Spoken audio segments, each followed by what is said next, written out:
You don't smell. I'm around Farb all day. He smells. Stinks. It's his hair, dude. It's recording. It's recording. Oh. Not yet. It didn't go through. But it will go through starting now. I know, right? Did they? Whatever happened to their podcast? There. Now we're live on YouTube. Oh. Cautious words. Cautious words. There's a little delay, so. Oh.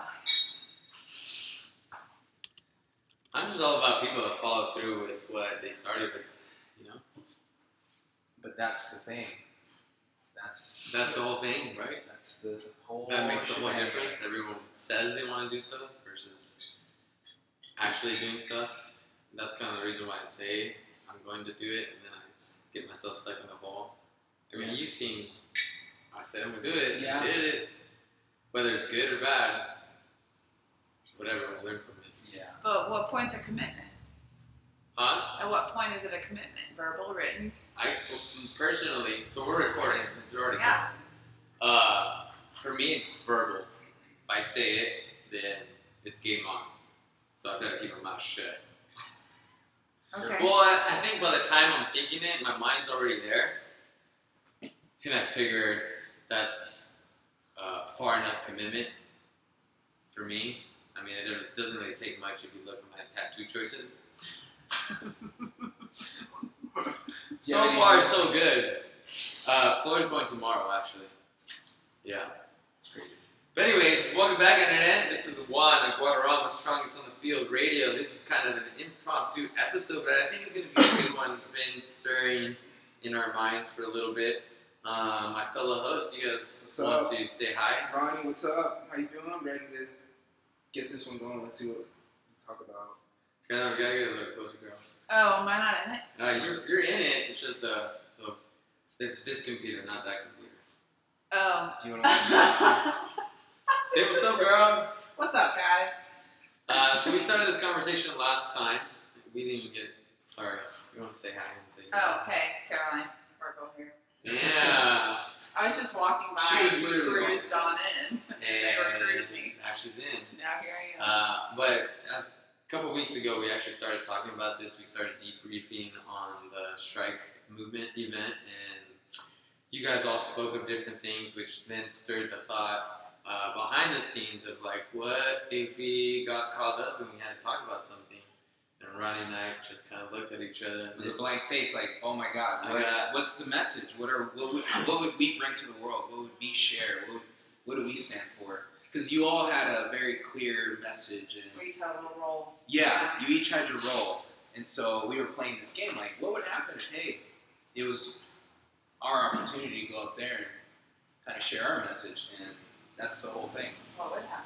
Maybe a good way for us is kind of describe how you got to where, or how you got about to kind of constructing your message.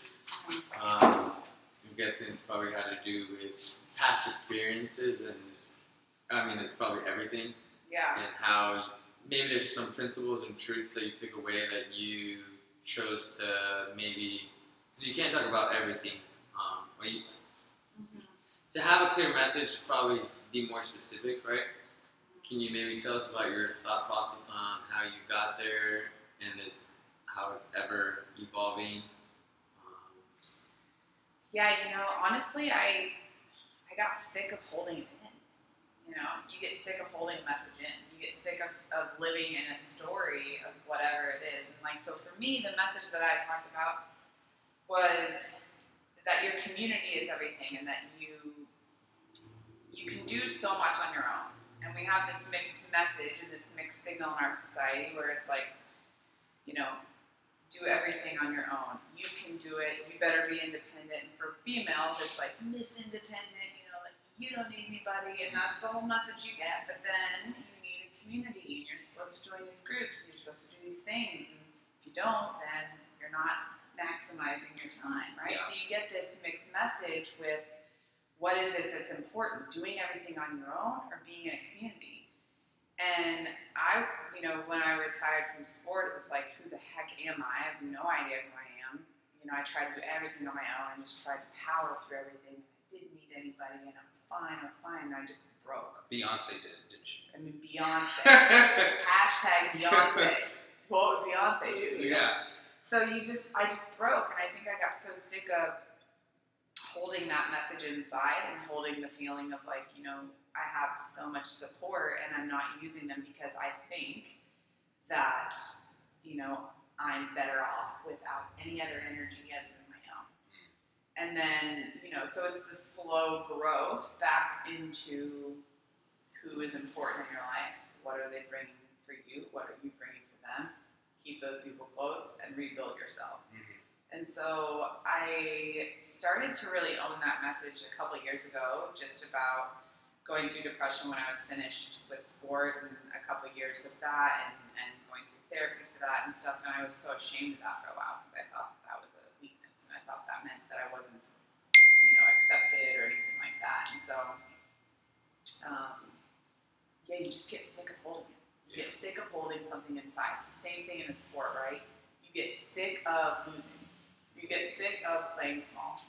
Finally, at what point are you ready to disrupt the peace? Yeah. Even if it's within a small range or scale or whatever it is, at what point are you I gotta get over my own stuff now. I gotta show what I'm really for, show what I'm worth. And so sometimes it takes years, sometimes it takes weeks, sometimes it takes one person to tell you something. Yeah, it really resonated because after you talk, you could I got feedback from people saying how everyone was genuine. You, Logan, and Carl were all very genuine in your message, but people really sensed that from your message because those guys they're pros. So they do that, every weekend. They're up there. Yeah, they do that every weekend. They travel the world speaking to tens and hundreds of people, and you maybe don't do that as often, but you did a good job of delivering that message, which could be hard not having that experience that those guys have. So yeah, really. I ran away from that message for a long time. If I really wanted to accept that and really wanted to go for that, I would have done that in 2011, 2012, when I was ready or when I was going through it. Yeah. But I wasn't ready, and I didn't want to. And so the best thing I was taught was honor that, and things will happen at the time frame that you are on and that you get it, and there's no comparison to anyone else. I saw my friends or my other athlete friends doing the same thing, right? Speaking and traveling and speaking on their experience and doing clinics and with athletes and doing all that, and I was just nothing sounds worse, because I wasn't ready. I was I don't even know what to deliver. I don't know what to say, but you just have to start. Sometimes you just have to start somewhere and trust that somebody will resonate with it, even if it's one person. Yeah. And just know that that's enough. It doesn't have to be a TED Talk or something. If you were going to talk to a high school freshman, sophomore, has the pressure of her peers, pressure of society, pressure of social media, how would you go about coaching her or educating her as far as independence, yet having that support system, but knowing the value of that? So how would you coach that? How would you educate that? That's a good question. I think you have to really know yourself first before you know your role within a community or a team too. There's a lot of athletes, and I don't want to isolate females, but that's all I can relate to, right? So I'm a female. Yeah. I was gonna ask you that. The female part and independent swim part, but continue. Sorry, keep going. Yeah, well, swimming is an independent sport, but you're part of a team, but you race alone. Yeah. Right. You're part of a team, but you race alone. So you're no one's got your back if you miss the ball. Totally. Yeah. Right. 100%. And so that's the difficult part with relating to people that are a part of the team. However, no matter what, you are a part of the team. And I think knowing your truth first, and knowing who you are as a person first before you can contribute what those gifts are to the team. And otherwise you're just going to become a puppet for what you think you should be for them. Yeah. So you were talking about that message before. Can you explain what that message before was? Are you talking about just being independent? That being the message, or what was?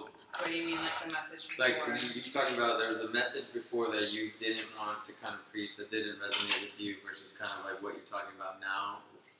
Yeah, I didn't know how to explain any of that because I was still going through it and I was still working through it, and I didn't understand why I wasn't like ready to, Mhm. you know, ready to own like my story, or I thought it was a weakness, or I thought that I would let others down. Or this is something I struggled with for a long time. Being in the position I'm in, running a business where we work with athletes that are 13 to 18 on mental skills and mindset and confidence. What's that company called? Just Rise athletes. Rise, sorry. Yeah. If I were to say these things, what would people think of me? I'm mentoring their athletes. What does that mean? That I, you know, and so you get this whole thing in your head that's like, oh, Things that you're supposed to say. yeah, like, is that really going to make a difference if I come out with what I have experienced? But in fact, it makes more of a difference because they can relate to that. And every single one of the Olympians that we have that mentor athletes has been through it. And I don't want to put every Olympian in that category, but usually, and you don't have to be an Olympian, but usually when you stop something, that's been your identity. Yeah. Because you have this stamp on your forehead that's like, that's who you are, that's what you have to do, you have to maximize that, and that's it. And so a lot of people don't understand, too, that that's like a really difficult label to have, you know, when you're just trying to relate to other people. Yeah. You're just trying to be quote-unquote normal and just trying to relate. And so the best way you can do that is to share your experience. Yeah. No matter what that is. Everybody has one. Everybody. Like, no matter what. Even if it was one experience that changed your life in grade school. Like, if somebody has something that stood out to them, and it's all relative. That's kind of what Logan talked about. It's just different vehicles. Yeah. And you're in your own car. Yeah. And that's what you get to express. But I think what's interesting with, high-level athletes, Olympian, pro, they're just high performers. Mm-hmm. And the ones that can transfer that, like we've seen a lot of Olympians and pro athletes then transfer into business. Mm-hmm. Different sport. And still kill it. But if they get stuck on hitting the baseball, then you just see all the other mess we see. Right? Yeah. Cool. So kind of going back to us brainstorming and what we talked about, and I've kind of been thinking about this since that day, actually. I don't know, like the things, right? Because I didn't play professionally. I didn't go to the Olympics. So it's like none of us, or the rest of us didn't. No. But I still think we have a lot of experience that we can share. So I'm glad that we know that. And it's almost like the passing of information. You know, like, how did the Bible become the Bible? Well, it was, Chris could probably educate us on this, but the whole idea of the passing of information. So no, I did not play in the Olympics, but I know people who did, and I know people who excelled at a very high level. And I can pass that information on, and that is worth something. And so that's part of the whole thing. Yeah, there's so many lessons that I think that we've learned that, like you said, if we can share that to one person. Carol's not available all the time to speak. You know, so sometimes Ronnie, we have to tell the people. Ronnie, you gotta tell the people. Yeah, we gotta be the ones. Carol's not available all the time. But it's true. It's like you don't have to be. There's no titles. It's like you don't have to have a title on you. You know, I don't care if you're the best darn gas station worker ever, and you just own this place and you rock it, and you come out and you talk to all your customers. You're crushing it. Yeah, you're crushing it. Like, it doesn't matter what your profession is or what you've done. You have something to give, and just finding out what that is. And it takes time. I think that's the best message. It takes time. It's not going to happen overnight. Just like we didn't make the Olympics overnight, it took us 20 years to train for that since we were like 8 years old. Mm-hmm. Well, not 20, but you know. Yeah. I mean, you know, it's a long road. It takes people a lot of time. It took her 5. Yeah, right. But same with like college scholarships and stuff. Yeah. You know, you work for it since you're a little kid. Like that. If you want one, work for it. There's only that 1% of humans who can show up, compete, and excel. Yeah. The 99% of the rest of the field has to put in the hours, has to do the rest of that stuff in order to excel and compete and do the high-level stuff. So, all of us can sit on an airplane every week like Logan and do one workout. And then Dude, what the hell? Jacked. You should see. I don't know. You go from like not working out, I'm like, all right, let me just put 400 on the bar and squat it, and you're like, what the hell? Like, we're still trying to figure out. Ronnie was trying to figure it out yesterday for PEDs. a solid 20 minutes. PED for sure. Still what? PEDs. PEDs. For sure. Goat milk, fish oil. Something in that fish oil. Something in that fish oil. Or the He something took like class that. this morning. I thought he was gonna audit me. Every time he audits me, I crush him. I joke that he audits me. He's so randomly take class, and then I would just crush him. Okay, we're doing 100 burpees for warm up. Let's go. Did He you wanted guys to do come to my that this class. morning? No, he sometimes just takes class randomly. I don't know just how he decides to do that. But this morning, it was actually very interesting. This is a super side story. Logan came to class. A coach's prep person was coaching, while another coach's prep person was evaluating her, and I was evaluating her. And then the roles switched, a very complicated inception thing. But it happened. It was cool. It was always fun to have him in class. Yeah.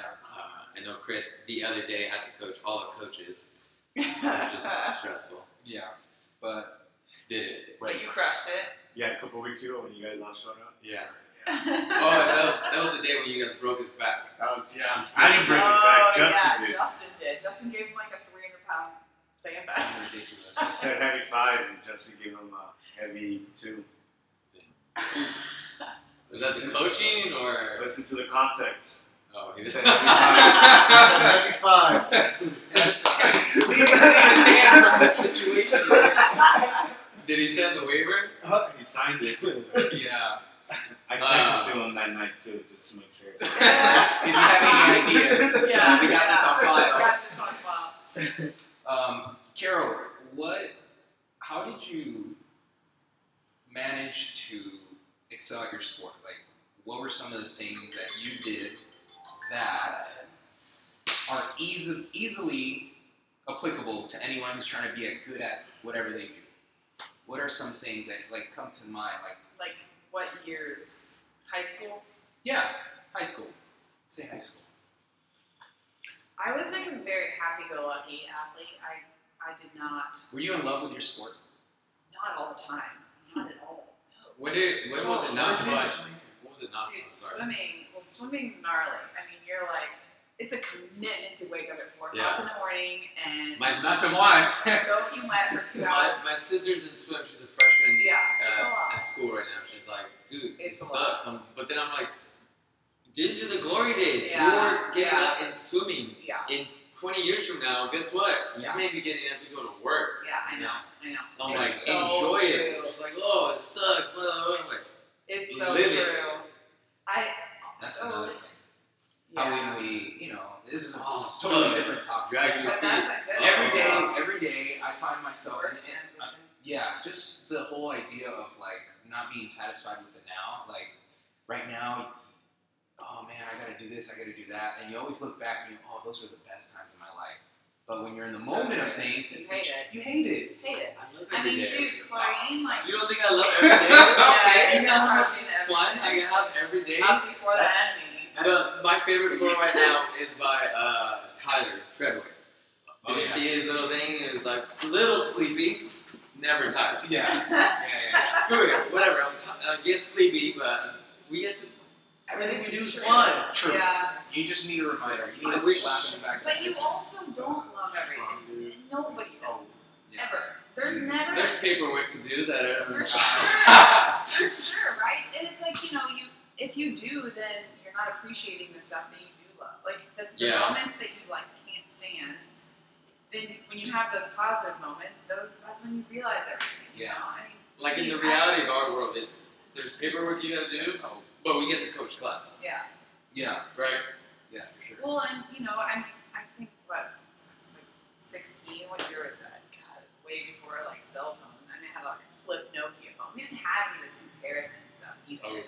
And I think that made us enjoy it a little more because you're just in the moment a lot more. And I'm not saying it's wrong now, but we didn't have distractions. It's We way were all harder like now. hanging out with people. We would roll up brown power bars at swim meets and put them on the floor and pretend it was poop. That's the kind of stuff we did. We were just we had fun. We were nerds, huge nerds and dorks. We just had a blast. And Yeah. I think that was the biggest thing was that we kept it. For me, the things that helped me was I just kept it fun, and I learned how to leave it on the pool deck, which was a big thing for me.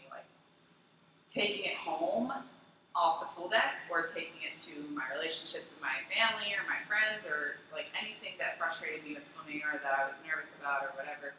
I left it on the pool deck and I handled it. that way. And so that's a metaphorical term, right? Like I didn't take my stress or nerves or whatever out and project it on other people. And learning that really helped me become a better athlete. I would talk things out with my coach or talk things out with my parents if I needed to or whatever, instead of like taking it and being like super stressed all the time about swimming to everybody else, You just learn how to manage it and handle it. Did you always have a goal to swim at the Olympics, or is this something that just presented itself? So actually, yes. It was. Apparently. So I actually I have a picture frame of my goals when I was 10 years old, and the bottom one said, "I'm going to the Olympics someday," and I spelled it Olympix. Yeah. It was like so funny, but I didn't know what that meant. I just thought it was cool. Yeah. Olympics. But I was not a very serious, like, I wasn't one of those athletes that was like, if I don't do this, I'm failing, right? I just liked the experience and the That's friends great. and the people. Yeah. Like, I didn't understand anything else. I knew how to set goals, I knew how to do that, but I didn't get so wrapped up in it that it affected everything else in my life. Yeah. Like, I learned how to streamline it and have fun with it and take away, like, the numbers and like, for swimming, you have times, numbers and times and, very specific things that you have to make a cut, right? Yeah. Or a time Qualifying standard. time. Yeah. And you identify yourself with that. And I did not. I had no idea what times were. I hated quantification of that kind of stuff. Like, hated it. I just knew that I was up against 7 other people in my meet, and if I could win or beat them, then that's going to produce a time. Yeah. And I can only do what I can control, which is that lane and that time, or that moment. Yeah. So those are some things that I really focused on when I was a youth athlete, for sure. Do you teach that now with some of the youth athletes that you work with? Because my Yeah. sister's like that, Yeah. and I was not like that. Yeah. I was like, I have to. You're like my brother. He My- was like 22.1567. Yes. The velocity of like, and I was like, what is this? So the highlight of my highlight of my athletic career was middle school. Though. Pop. Yeah. My only goal was I have to break sub 5 minutes in 8th grade, and obsess with the number. I have to do it, which then is like, if I can do this, that means in high school I can run a sub 4. Got 4 more years to drop down a Did minute. you do it? No, I quit because it was too boring. Okay, so So I here's- went with individual sport. I was like, for me, it's like I like the team aspect. Yeah. Slash, Everybody's I different, also yeah. like to hit people, and I'm very Yeah. aggressive. So I need to You're aggressive. physically. Someone's aggressive? Never. What? One of the things we teach our athletes is to take away that time. So you said, I want to go 5 minutes or sub 5 or whatever. So the second you say that, what do you think of? When I say, I want you to go get on the bike and I want you to go 5 minutes or faster. What's the number that I said first that you associate with? 5 minutes. If I said I want you to go 4 minutes 58 seconds, Wow. then what are you associating with? 4:58. Right. So in swimming, for example, if our athletes are like, I really want to break 2 minutes, I really want to break 2 into 2:3. I'm like, cool. You are now thinking about 2 minutes. You're not going to break 2 minutes. I mean, we don't say it like this, but essentially, you're not going to Oh, I break see. 2 minutes if that's what Yeah. you're thinking about. Right. You will plateau at 2 minutes for a really long time. I Yeah. did, because I was so focused on breaking 2 minutes, but instead of having the number 159 in my head or 158, I was thinking 200. And so that is something you get like hyper focused on, and you don't even recognize that's like same with weightlifting. Yeah. I really I just want wanna to get I just really 400 want to get or like 300 or yeah 200. yeah. I mean, for me, it's like how many pull-ups. I was really gonna 2 pull-ups instead of like, all right, I'm gonna shoot for 3 pull-ups. It's like you have to shoot for a little bit different than the barrier. Like if you're gonna only shoot for that barrier, you're not gonna go under or whatever you're trying to do above and weightlifting. So you want to. The Focus idea is on okay. the other side of the but line. focus on the other Yeah. side of the line. Got it. So if you're just focused on the finish line in a race, like the best runners, when they're crossing the finish line in like an 800 meter, 400 meter, they are not focused on the line. They're focusing, if you've ever watched the best ones, You better goddamn not they're stop before looking you like cross the line. 50 meters ahead of the line because that's where they're charging there versus like That's I'm where the trying win to and stop at the loss is. line. Right. Yeah. So it's same with horse racing. Like at the end, they have this like these studies, and I don't even know where they are, but I'm from Kentucky, so I like hear these things. But you know the horses, like as they're going into the finish, first of all they wear blinders, they can't see everybody else. But when they're going into the finish, they have a special tactic that they do that like makes them focus on something ahead of the finish line, so that they like continue to go forward for 10 meters past the finish line versus just trying to get to the line. Yeah. So it's a little sneak, it's so simple, but we all focus on I just want to get there instead Yeah. of like what's. I just want to be average. Yeah. Where you focus is where you'll get to, So. Yeah, for sure. That's something we can probably apply to the way we run our businesses and the way we set goals for ourselves, not just shoot for that 10,000 followers, like, go Yeah. beyond that. Yeah. Something wild. Yeah. And yeah, that's crazy. That's true. Did you play multiple sports growing up, or were you just a swimmer? I ran cross country.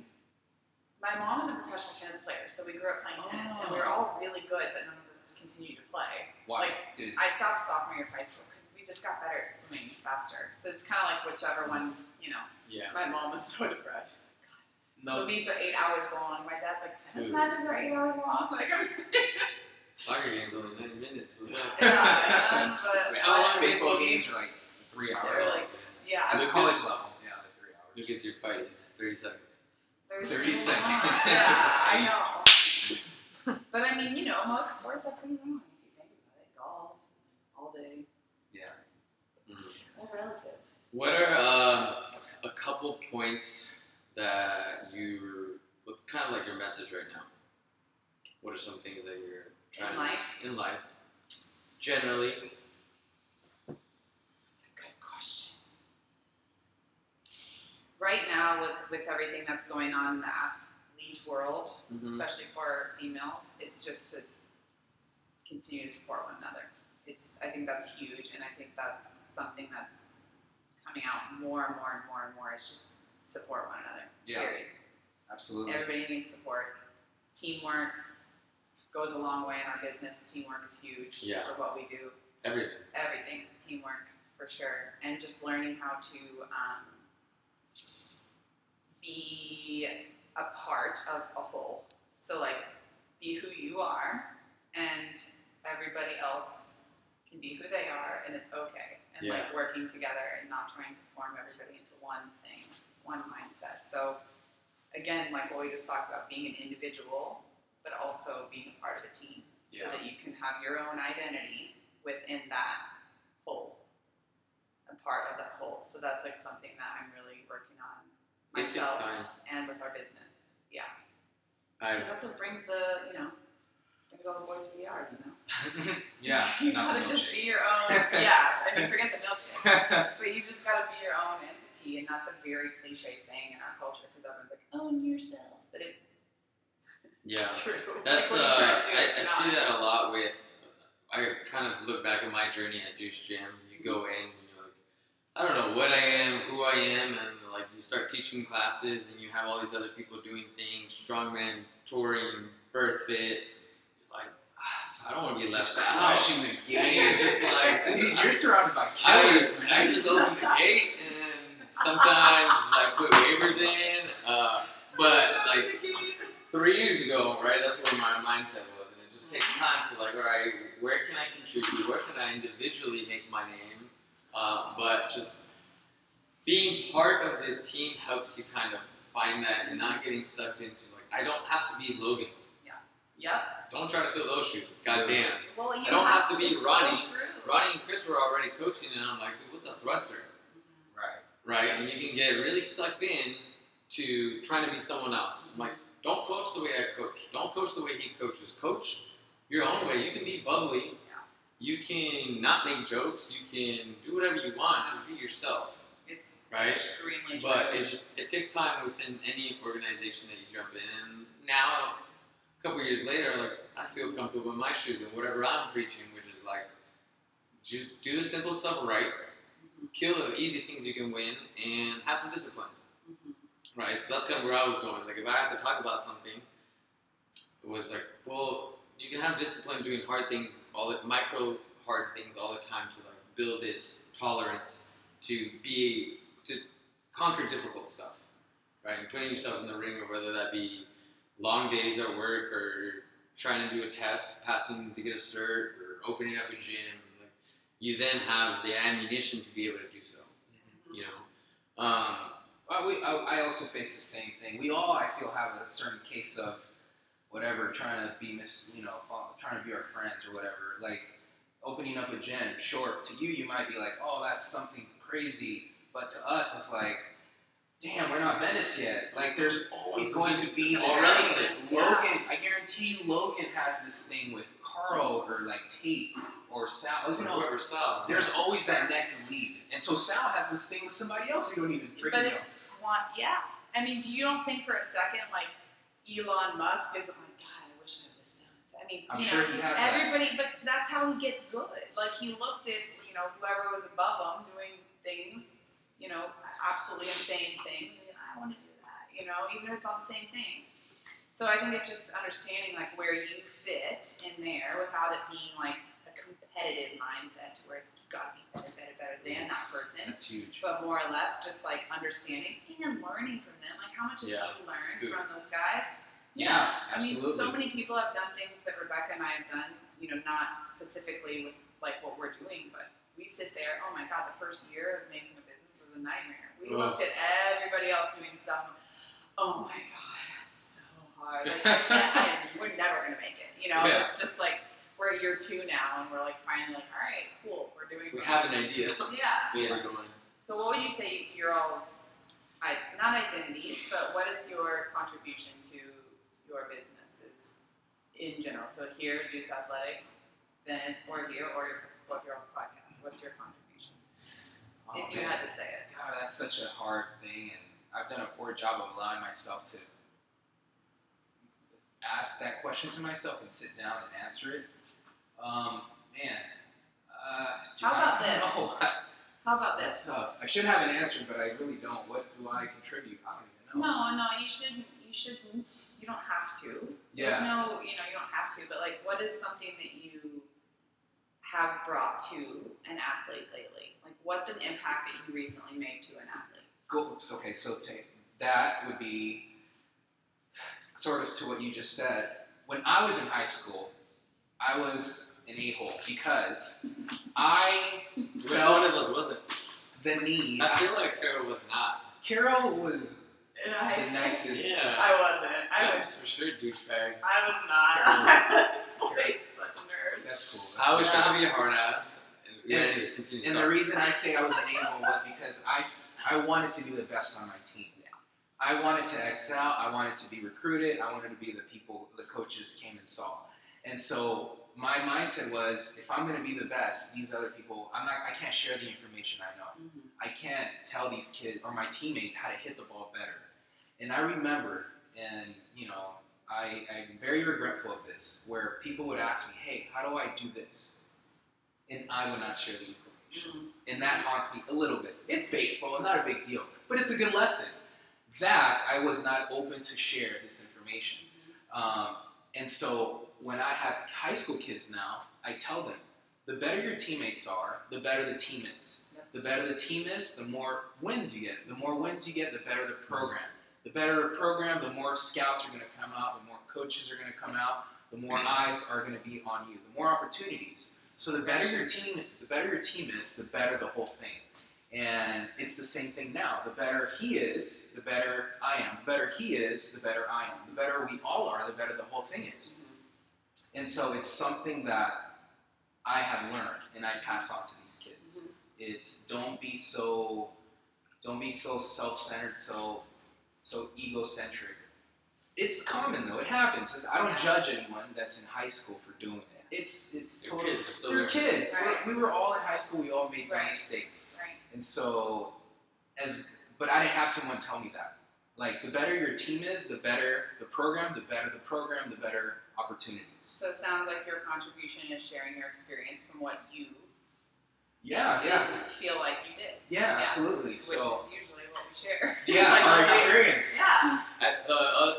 So a thought that came to mind is like this at the same time with, even though you're compassionate or sharing knowledge, or if you would have shared knowledge, I sometimes have thought about this as like, yeah, I'm sharing knowledge, but when it's time, I'm also gonna be a killer in that if I share everything or help, I also have to figure out how to be better.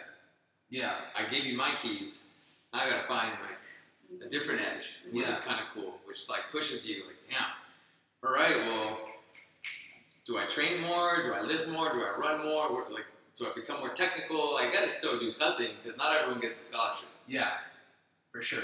Which is the team individual aspect to where like you have to like Yeah. help and then also help yourself. But I think it's with the intention that you do it with. Yep. Are you being an a-hole or are you trying to drive everyone's performance up? Yeah. Yeah. For sure. Well, and that seems to be something that you do well, just from my perception, is like your edge is waking up at 3 in the morning and doing that because that's what you personally do. That doesn't mean it works for everybody. It's not. But it's, you know what I mean? Like, that's your edge, and like, that's how you're providing that, like, hey, everybody find your edge at what works for you, because this works for me. Because I figured out what didn't, you know? And so, I mean, I look at that and I'm like, whew, 3:45 in the morning doing deadlifts. You know, I mean, I don't know about that, but at the same time, there may be somebody that watches that that's like, you know what? I need to get my ass in shape. Like, I haven't done anything in 5 years, and I really want to work out. And the only time I have is 3:45 in the morning. If he can do it, then I can do it. Yeah. And you don't even know, like, sometimes that does make a difference. Even maybe somebody works out at like 1 in the morning, or they have like a night shift. They didn't go to sleep. Yeah, maybe they just don't even go to sleep. Maybe they just stay up all night and work out, you know? But at least that's their edge or something. So, anyway, I get going on that. Yeah, it's, just because of the current situation and where we're at with this gym, there's a lot of interaction with the youth population, and that's just what we've evolved to. And so, having that, I always remember my best high school teacher. Her name was Mrs. Higa. She was the hardest teacher I ever had in my life, but you noticed that she cared. I knew she cared. You respected her. I respected her a lot, and she didn't take anything from anyone. There were the bad kids. They were not bad kids when they were in her classroom. Like, everyone respected Mrs. Higa. It was hard, but you knew that she cared.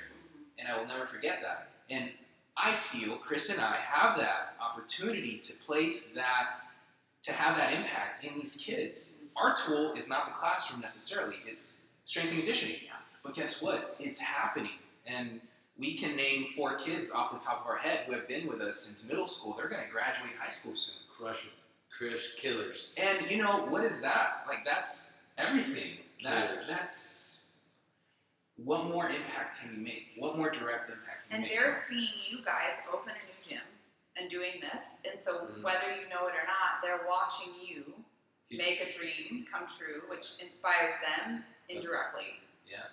You know, so communication isn't just from saying stuff. Sometimes it's It's actually indirect doing communication. it. Yeah. Yeah. For kids, it's mostly indirect. Right. Like, you know. True. That's Kids the see- whole show me, coach. Yeah. Yeah. Exactly. Yeah. Fuck, you didn't tell me to do something. You're over there picking You're your nose. not cleaning. You're not It's doing true the though, workouts. you know. I mean, I think one of the biggest things I credit my parents for is my mom. When I was born, she was still teaching tennis. She was done competing, but I was literally on the tennis court in a stroller every day. And whether I knew it or not, like that was conditioning me to see that like mommy still has stuff going on. Like dad's working, running businesses, mom's still coaching and doing her thing. You know, of course I wasn't like neglected in the corner, but it's like, you know, Right. it was something that was important to her that I was like present in her work environment because it was a fun environment and I was like around sports. You know, I mean, I'm not a parent. I don't know like how to parent right now, but all I do know is that I did see a work ethic and like see her do something that she enjoyed and had fun with, and I think she wanted me to see that. And so I learned from that just as much as if she would have just come home, if I would have had, you know, and that's fine if people have babysitters and nannies, whatever, we definitely did as we got older, but I would come home, if she would have come home and just said, oh, I was working all day, I wouldn't have seen that as much, you know, so it's kind of cool. It's kind of like bring your kids to work day concept. When you're a kid, you have like no idea what your parent No does. idea. Unless you see it. It's like, and I mean, even I didn't know what she was doing, but I think it's that like indirect communication of like, Mom's doing something, you know, that I really thank my mom now for that, just because I think I learned a lot from that, just putting yourself in those situations, you know. how does that make you feel, Juan? Right? Like that's basically. Well, that's kind of the why. two. That's why I Lucas wake said. up. Like I wake up and Yeah. Dad's gone. Dude, what is this fool doing? I was like, well, I was working out. Yeah, but they see it. I was working. They see it. And And guess it's- what, Lucas? You're up, and Yeah. you're gonna have a 400-pound squat by the time you're 16. So Yeah, it's true. crush it. I mean, I watch videos and running around. You're deadlifting. Yeah. Going back to the kid thing, the show me coach during the winter break was really cool. Of like the show me coach. There was a group of people, and during the summer too, where I would work out with them. You might have seen some stuff.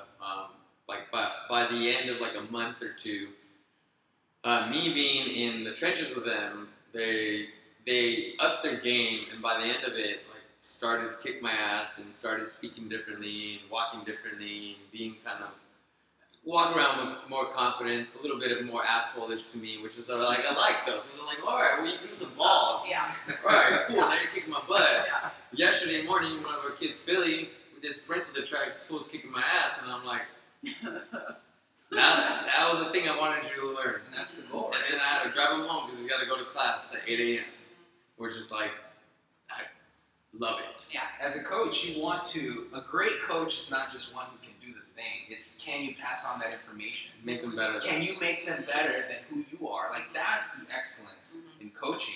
And so, I mean, you see it, we see it. Their kids crush in here, and it's like, dude, you can train with us. Like, there's no separation Chilling. anymore. Yeah. Which is great. Like, how does that make you feel? You're like, Yeah. dude, all the working out that I'm not doing.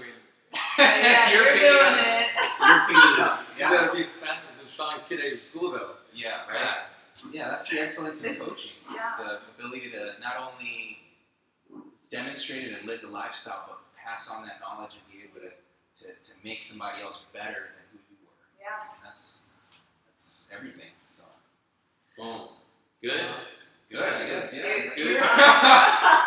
we Improv can too. talk forever. Yeah. We're gonna Dude, stay it's been with- working there. Top 2 podcast. Yeah. Just like They're way no better. Yeah. agenda. Just go. Pull people off the street. Hey, you look like you got some stuff to talk about. Sherwin-Williams, over across the street. We got some people over there. Learn to lumber. Yeah, learn lumber. Yeah. Jeff from Learn to Lumber. Jeff is like the guy that Logan always named, the average guy. Jeff. Oh, that's a joke for Yeah. Jeff. The first. Jeff. Don't be Jeff at UPS. Sorry, Jeff. Yeah. Boom. That's crazy. That's all I got. Cool. I mean, I could ask Carol some more questions, but we should save it maybe. Let's do another one. Another one some Part other 2. day? Part 2. Yeah. Yeah, I got a lot of questions for Part 2. Carol. We need a We get content. juicy. I want to with ask good her. stuff. So here we go. So I want to put those questions out there, and then don't answer them now. Maybe we come This back. is the commitment thing. He's verbally Okay. setting it out there. Okay. I want to know how you go about learning new topics, new subjects, because when you're looking to learn a new, let's say a new software, a new way to market, Adobe Illustrator. whatever, Adobe Mind, Illustrator. body, online. Yeah. Or if you want to learn new stuff, what is the best way for you to learn? How do you deal with failure? I really like knowing that question. Mhm. And what else? We'll leave it there. Yeah. We'll say that. Yeah. We'll say, how do you Okay. like Okay. I like this. Yeah, we'll Bring get on the more stuff like questions. that. Bring on the questions. Yeah. Boom. Alright. Thank you guys for listening. If you guys questions, comments, concerns, radio@deuceathletics.com. Follow us on social media. You know where to find us. We'll post it on the details. What? No, can you give them and tell them how we're doing the little short clip? Oh, we started this random thing. Actually, it's been pretty good. I think it's cool. It's been pretty good. People have been listening. I thought people were not going to be listening, but Ronnie and I decided to do leadership inspiration weekly little clips of us talking about some topic that's on our brain at the moment. Yeah. Take something away from it, don't take something away, or whatever. We'll just keep spitting fire out, or I think it's fire. Yeah. Maybe just stir a thought, right? Sure, Stir a for sure, thought, for think sure. about it. Yeah. Stop being average and be a higher level performer. Yeah. Don't get basic. Bye! That's awesome. I love it.